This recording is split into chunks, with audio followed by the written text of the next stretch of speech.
আসসালামু আলাইকুম। আজকে নিয়ে এসেছি বাংলাদেশের নতুন 20 টাকার নোটের একটা ভিডিও। একটা দেখাই আমি আপনাদের। আগে আপনার এখানে শেখ মুজিবের ছবি ছিল এবং উল্টা পিঠে ছিল আমাদের ষাটগম্বুজ মসজিদ। এখন এটা আপনার বৌদ্ধবিহার, পাহাড়পুর বৌদ্ধবিহার, নওগাঁ। এই নোটের কালারটা বেশ দেখতে সুন্দর। আগেরটা আমার কাছে আছে অবশ্য। আচ্ছা, আগের নোটগুলো ওয়েট। জি, আগের নোটের সাথে যদি এই নোটের কম্পেয়ার করি, মানে আমার কাছে বর্তমান নোটটা বেশি ভালো লাগছে। আপনাদের কাছে কোনটা বেশি ভালো লাগছে জানাবেন। সো এটা আমার কাছে একটা বান্ডিলও আছে। খুলে বের করলে অনেক সময় দাগ পড়ে যায়, তারপরে খুলে দেখায় আপনাদের। এটা হচ্ছে নতুন একটা 20 টাকার নোটের বান্ডিল আর কি। সো মানে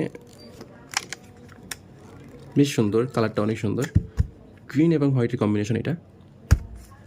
তো আপনি চাইলে সংগ্রহের জন্য রাখতে পারেন। বেশ সুন্দর, বেশ কালারফুল একটা নোট।